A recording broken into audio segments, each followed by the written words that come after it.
You know that feeling when you're reading something and you just know, you can feel that there's more going on than what's written on the page? Well, today we're going to grab our magnifying glasses and become literary detectives because we are unlocking the hidden story. So what if a seemingly simple story, say about a day trip, isn't really about the trip at all? What if it's actually a secret confession about a relationship that's about to fall apart? That's exactly the kind of mystery we're diving into. All right, let's open up our case file. Our subjects are a couple, Yassira and Faisal. We're going to look at their story, but not just as a story. We're treating it like a crime scene, full of clues and evidence that will tell us what's really happening. So here's our game plan. First, we'll look at the hidden meaning in any story. Then we'll get our detective tools, the 2 layers of text. We're going to crack the author's vocabulary code, solve the case of this ruined trip, and by the end, you'll have a brand new reading superpower. Let's do this. Okay, first things first. Every good investigation has to start with the basics. Before we can dig for any hidden meanings, we have to get a handle on what's happening right there on the surface. So, the scene is set. It's a beautiful sunny day. They're heading for the hills. But wait, right there in that first little bit, we get our first major clue. Yassira is hoping this trip will fix their endless cycle of bickering. So on the surface, it's hopeful. But underneath, yeah, there's a lot of tension brewing. All right, to really crack this thing open, you're going to need the right tools. And when it comes to reading between the lines, the 2 most important tools you have are understanding the difference between what a text says and what it actually means. First up is what we call the explicit meaning. This is the easy stuff. Think of it as the undisputed facts of the case. The who, what, where. It's everything the author just comes right out and tells you, plain as day. But this is where the real fun starts. The implicit meaning. This is the subtext, the hidden stuff. It's the feelings, the big ideas, all the things the author doesn't say out loud but leaves clues for us to find. This is pure detective work. Let's see how these 2 work together. Fact, the car has no air conditioning. That's explicit. But what does that imply? It implies the journey is already uncomfortable, maybe even miserable.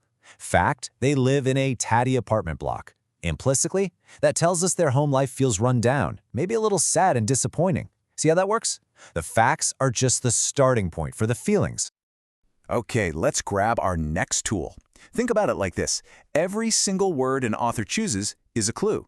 It's like a fingerprint left behind at the scene. And if we look at them closely enough, they tell a story all on their own. Let's zoom in on just one word here, stifling. The author could have just said the car was hot. Simple, right? But they chose stifling. Why? What does that word make you feel, just hearing it in that sentence? Well, the author doesn't leave us guessing. They give us context clues. We already know there's no air conditioning, it's a day with oppressive heat, and they're dreaming of cooling breezes. All of that points to something much worse than just being hot. And that's the key. Stifling doesn't just mean hot, it means suffocatingly hot. It gives you this feeling of being trapped, like you can't breathe. Does that sound familiar? It's a perfect mirror for how they feel in their relationship, in their small apartment. The car is literally stifling, just like their life feels. And here's another fingerprint for you. As they're leaving the city, their little car is dwarfed by all the buildings. Again, such a specific word choice. Because this word isn't really about size, is it? It's about a feeling. To be dwarfed implies that you feel small, powerless, completely insignificant. The author is painting this picture of 2 people who feel totally lost and overwhelmed by the world they live in. Okay, detective, we've gathered our evidence. We know about explicit and implicit meanings, and we know how to dust for fingerprints in the vocabulary. Now it's time to put all the pieces together and finally solve the case of what really went wrong on this trip. So as they get closer to their destination, the mood seems to lift. The author gives us this absolutely beautiful image, right? A ribbon road winding up the hills. It sounds so peaceful, so full of promise. But hold on, let's put our detective hats back on. Why this specific image, at this specific moment? What is the author trying to tell us by describing the road as a beautiful, flowing ribbon? Well, that ribbon road suggests hope, doesn't it? It's a moment of beauty and promise. And that's exactly the point. The author is setting them up. This beautiful image creates this incredibly sharp, almost painful contrast with the grim reality that is waiting for them just around the bend. It makes the disappointment so much worse. And there it is. Reality hits. Their quiet, peaceful paradise? Nope, it's total chaos. And just listen to that language. Choked with people, screaming children, debris. The dream is over. Their escape is ruined. But here it is. This is the final, crucial clue that solves the whole case. That word, choked. Do you see the pattern? The car was stifling. Their life felt suffocating. And now, the paradise they were running to is also choked. The theme is complete. Their escape failed because you can't run away from a feeling that's inside you. They're trapped no matter where they go. So, case closed.